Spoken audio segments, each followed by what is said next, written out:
Hi செல்லக்குட்டீஸ், welcome back to secret saga tales. இன்னைக்கு பைரவ் அப்புறம் தைரியமான குட்டி நாய் என்ன சாகசம் பண்ண போறாங்கன்னு பார்க்கலாமா? அன்னைக்கு ஒரு அமைதியான இரவு. பைரவும் அவரோட குட்டி நாயும் ஒரு கிராமப்புறமா மெதுவா நடந்து வந்தாங்க.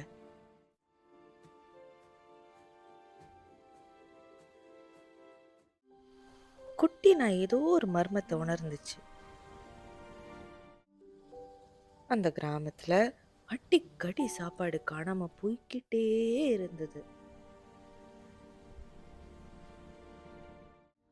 யாருக்கும் தெரியல யார் எடுத்தாங்க, ஏன் எடுத்தாங்க.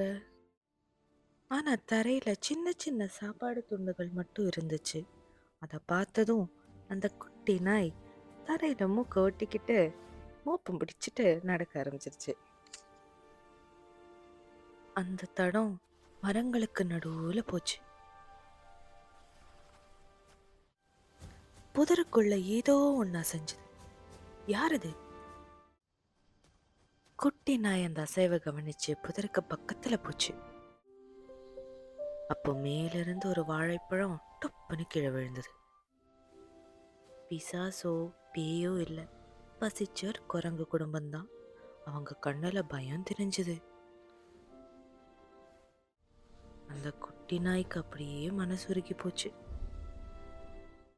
பைரவர் இதையெல்லாம் கவனிச்சு முன்னாடி நடந்து வந்தார். அழகா சிரிச்சுக்கிட்டே, பயப்படாதீங்க, பகிர்ந்து சாப்பிடலான்னு சொன்னாரு.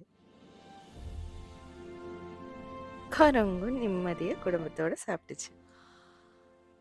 அன்று இரவு கிராமத்துல பயம் போயிடுச்சு, சந்தோஷம் வந்துருச்சு. சில நேரம் பிரச்சனை கெட்டதால இல்ல, பசியால தான்.